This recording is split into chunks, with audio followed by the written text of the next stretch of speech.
Assalamualaikum warahmatullahi wabarakatuh.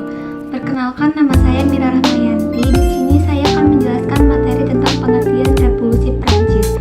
Revolusi Prancis adalah periode pergolakan politik yang terjadi di Prancis pada tahun 1789 sampai 1799. Revolusi dunia adalah konsep Marxis berupa penggulingan kapitalisme di semua negara melalui tindakan revolusioner sadar yang dilakukan oleh kelas pekerja. Revolusi ini tidak perlu terjadi bersamaan, kecuali bila keadaan setempat memungkinkan sebuah partai revolusi menggantikan kepemilikan dan kekuasaan bourgeois dan mendirikan negara pekerja atas dasar kepemilikan alat produksi sosial. Revolusi Prancis adalah periode pergolakan politik yang terjadi di Prancis pada tahun 1789 sampai 1799. Revolusi ini bertujuan untuk menyingkirkan rezim lama yang reseptif dan menciptakan masyarakat baru yang didasarkan pada prinsip-prinsip zaman pencerahan. Beberapa hal yang terjadi selama Revolusi Prancis diantaranya penyerbuan penjara Bastille pada 14 Juli 1789 yang menandai dimulainya Revolusi Prancis. Pada 4 Agustus 1789, Majelis Konstituante Nasional menghapuskan hak istimewa golongan bangsawan dan gereja. Pada 26 Agustus 1789, Majelis menerbitkan Deklarasi Hak Asasi Manusia dan Warga Negara Prancis yang memuat semboyan Liberté, Égalité, Fraternité, yaitu kebebasan, keadilan, dan persaudaraan. Pada 21 Januari 1793, Louis XVI dan Marie Antoinette dihukum pancung dengan guillotine. Revolusi berakhir pada 9 November 1799 dengan kudeta yang dilakukan oleh Napoleon Bonaparte. Revolusi Prancis memiliki dampak yang mendalam terhadap perkembangan sejarah modern, seperti membantu membentuk demokrasi modern, meminimalkan jumlah feodalisme di dunia, memengaruhi bagaimana dunia sekarang ini.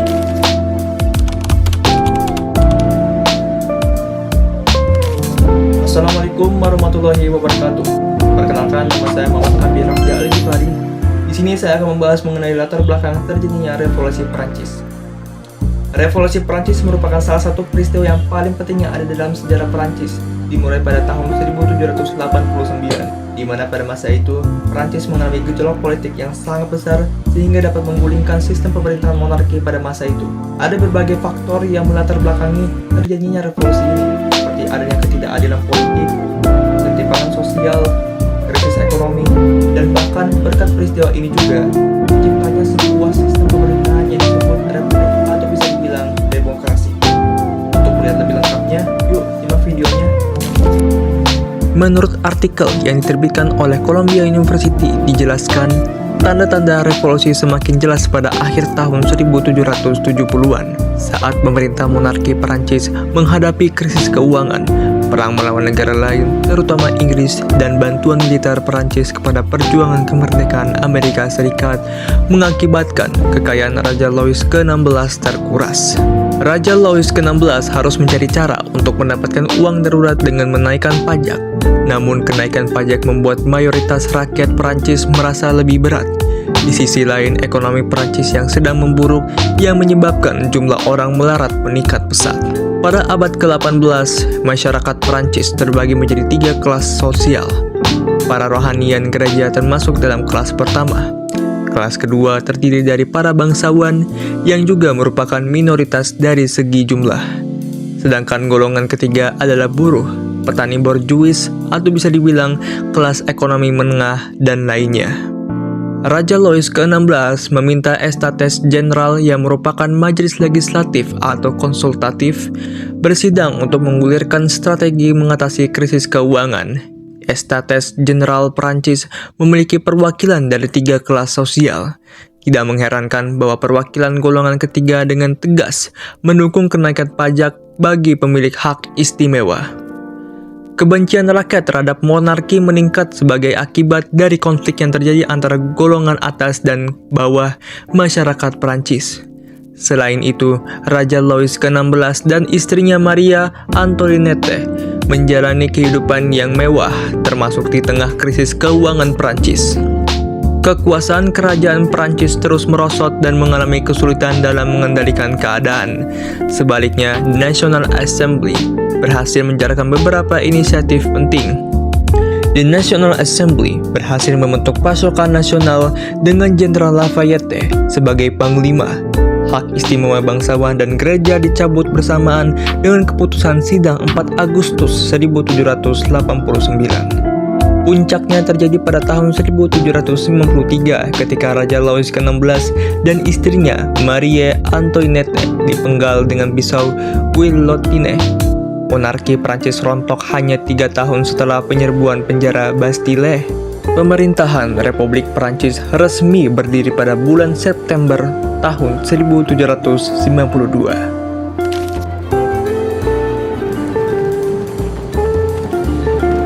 Assalamualaikum warahmatullahi wabarakatuh. Halo, perkenalkan nama saya Saidah Nur Arifah. Saya di sini akan menjelaskan materi tentang jalannya Revolusi Prancis. Revolusi Prancis dibagi menjadi beberapa tahap. Yang pertama, tahap konstitusional pada tahun 1789 sampai 1791. Yang kedua, ada tahap republikan pada tahun 1792 sampai 1795. Dan yang ketiga, ada tahap Napoleon pada tahun 1799 sampai 1815. Tahap konstitusional 1789 sampai 1791. Tahap ini dimulai dengan sumpah lapangan tenis pada 20 Juni 1789, di mana perwakilan Estat ketiga menyatakan diri sebagai Majelis Nasional yang mewakili seluruh rakyat Prancis. Mereka menuntut perbuatan konstitusi yang mengatur bentuk pemerintahan baru yang demokratis. Tahap ini juga ditandai dengan penyerbuan Bastille pada 14 Juli 1789 yang merupakan simbol kekuasaan absolut raja.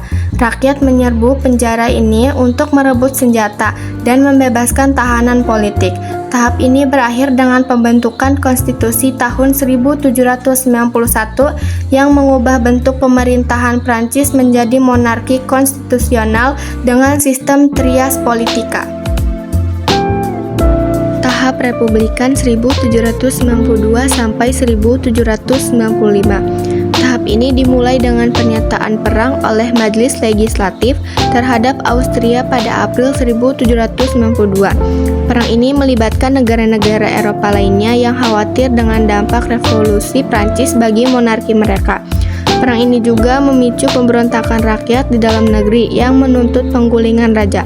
Pada 10 Agustus 1792, rakyat menyerbu istana Tuileries dan menangkap raja dan keluarganya. Majelis Nasional Konstituante dibubarkan dan digantikan oleh Konvensi Nasional yang beranggotakan kaum Republikan radikal. Konvensi Nasional menghapuskan monarki dan mendirikan Republik Prancis pertama pada 22 September 1792. Raja Louis XVI diadili dan dieksekusi pada 21 Januari 1793. Tahap ini juga ditandai dengan terjadinya teror yang dipimpin oleh Maximilien Robespierre yang merupakan pemimpin faksi Jacobin. Robespierre melakukan pembunuhan massal terhadap lawan-lawannya, baik dari kalangan bangsawan, rohaniwan, maupun rakyat biasa. Teror berakhir dengan kematian Robespierre sendiri pada 28 Juli 1794. Tahap ini berakhir dengan pembentukan konstitusi tahun 1795 yang mengatur sistem pemerintahan baru yang disebut direktori, yang terdiri dari 5 orang direktur yang dipilih oleh Dewan Legislatif.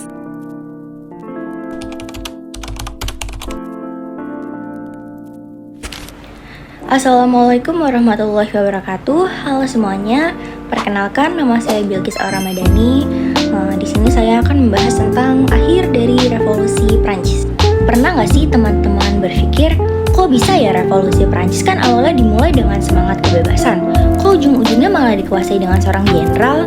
Jadi teman-teman, akhir dari revolusi Prancis itu pada tahun 1799 ditandai dengan runtuhnya monarki absolut dan feodalisme, lalu digantikan oleh prinsip demokrasi, kesetaraan, dan kebebasan. Setelah adanya periode ketidakstabilan, revolusi pun berakhir dengan adanya kudeta dari Napoleon Bonaparte yang memulai era konsulat dan kekaisaran.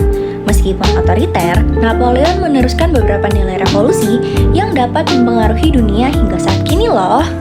Nah, gimana teman-teman? Menarik kan? Jangan lupa disimak ya.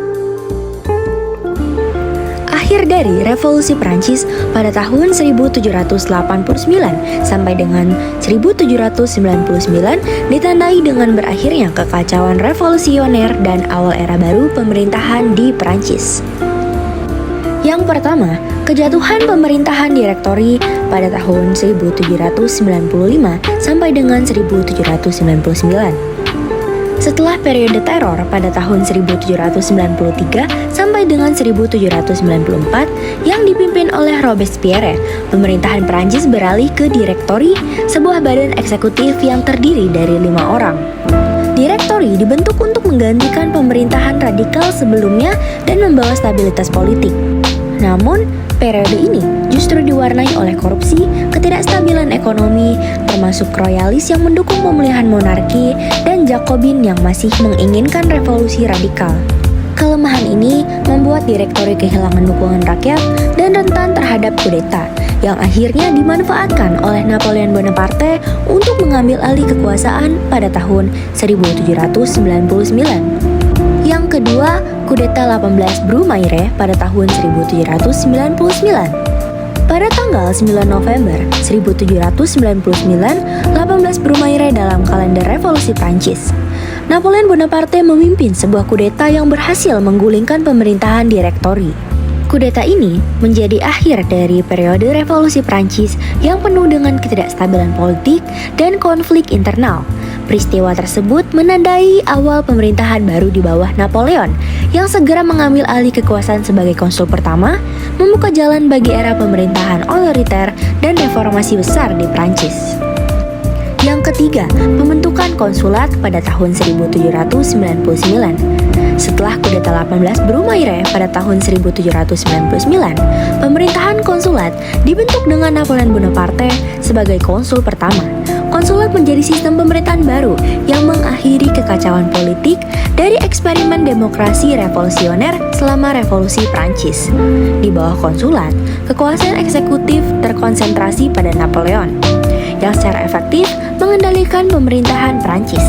Periode ini menandai transisi dari revolusi ke pemerintahan yang lebih stabil, sekaligus membuka jalan bagi Napoleon untuk memproklamirkan dirinya sebagai kaisar pada tahun 1804. Yang terakhir, dampak akhir revolusi. Dengan berakhirnya revolusi, monarki absolut dihapuskan secara permanen dan prinsip-prinsip kebebasan, kesetaraan, serta hak asasi manusia yang dicetuskan revolusi tetap menjadi fondasi penting dalam tatanan sosial dan politik Prancis. Napoleon melanjutkan banyak reformasi revolusioner termasuk penerapan Napoleonic Code pada tahun 1804 yang menjadi dasar sistem hukum modern. Meskipun pemerintahan demokratis revolusi tidak bertahan lama, dampaknya membentuk Perancis dan dunia dengan penghapusan feodalisme, penguatan demokrasi, dan lahirnya nasionalisme modern.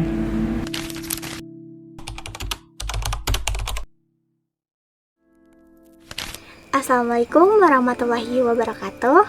Halo semuanya, saya Dela Nur Laila. Di sini saya akan membahas dampak revolusi Prancis. Revolusi Prancis telah terjadi pada tahun 1789 hingga 1799. Revolusi Prancis telah membawa banyak dampak yang signifikan baik di dalam negara Prancis itu sendiri maupun di seluruh dunia. Di antaranya ada pada bidang politik, sosial, dan ekonomi. Menarik bukan? Jangan lupa ditonton selengkapnya. Dampak dari Revolusi Prancis. Revolusi Prancis adalah peristiwa besar yang mengubah wajah Prancis dan dunia. Perubahan-perubahan yang terjadi setelah revolusi ini sangat mendasar dan memengaruhi berbagai aspek kehidupan, mulai dari politik, sosial, hingga ekonomi. Mari kita bahas satu persatu. Yang pertama, ada bidang sosial. Di antaranya, semua orang sama di mata hukum. Sebelum revolusi, masyarakat Prancis terbagi menjadi kelas-kelas yang memiliki hak dan kewajiban yang berbeda. Namun, setelah revolusi, prinsip kebebasan persamaan dan persaudaraan ditegakkan. Artinya, semua warga negara memiliki hak dan kewajiban yang sama di depan hukum tanpa memandang asal-usul atau kekayaan. Kedua, kebebasan beragama.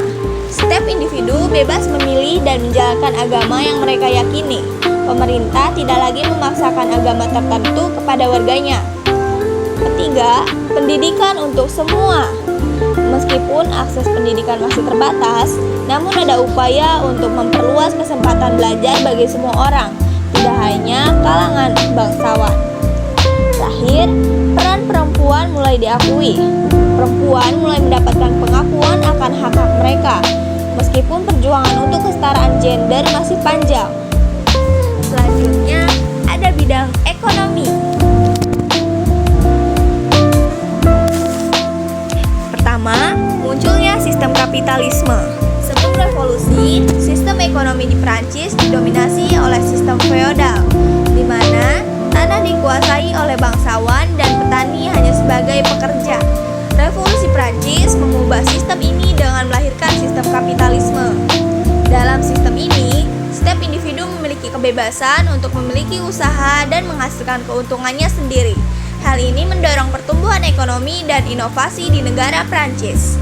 Yang kedua, penghapusan sistem feodal. Sistem feodal yang mengikat petani pada tanah tuan tanah dihapuskan.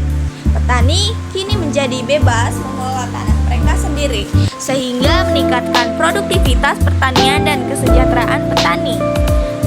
Terakhir, liberalisasi perdagangan. Perdagangan menjadi lebih bebas dan terbuka.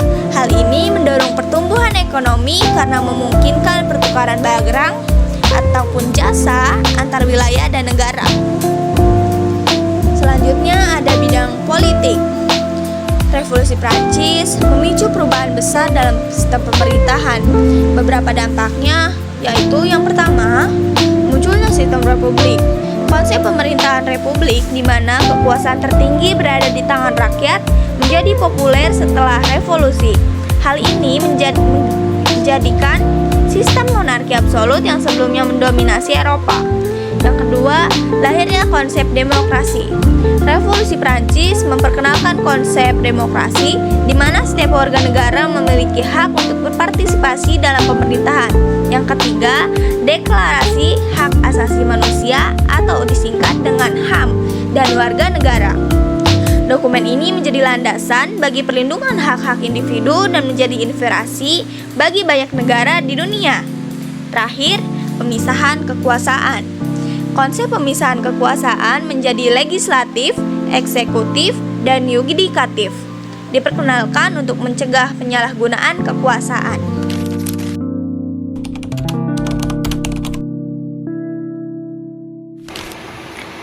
Assalamualaikum warahmatullahi wabarakatuh. Perkenalkan, nama saya Putri Naya.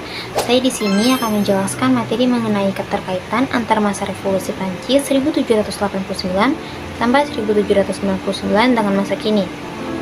Nah, secara keseluruhan, revolusi Prancis telah memberikan warisan ideologis dan praktis yang terus memengaruhi perkembangan politik modern, hubungan internasional, serta perjuangan sosial yang relevan hingga hari ini. Berikut adalah beberapa aspek yang menghubungkan revolusi Prancis dengan masa kini. Yang pertama, penciptaan ideologi demokrasi dan hak asasi manusia. Revolusi Prancis memperkenalkan diri penting tentang kesetaraan, kebebasan, dan persaudaraan. Kedua, pembentukan negara republik. Revolusi Prancis menggulingkan monarki absolut dan mendirikan Republik Prancis. Ketiga, pengaruh terhadap revolusi sosial dan kelas. Salah satu hasil utama revolusi Prancis adalah pengakuan terhadap hak-hak kaum rakyat biasa dan upaya untuk mengurangi kekuatan dan hak istimewa golongan bangsawan serta gereja. Keempat, pentingnya kebebasan dan demokrasi dalam politik modern. Revolusi Prancis berkontribusi pada penciptaan sistem pemerintahan yang lebih demokratis dengan prinsip-prinsip kebebasan individu dan supremasi hukum. Kelima, dinamika perubahan sosial dalam politik. Revolusi Prancis menunjukkan bagaimana kekuatan rakyat dapat mengubah struktur politik sosial dan ekonomi yang mapan. Ini memberi contoh tentang peran penting mobilisasi massa dan perjuangan kolektif dalam menghadapi tindak ketidakadilan.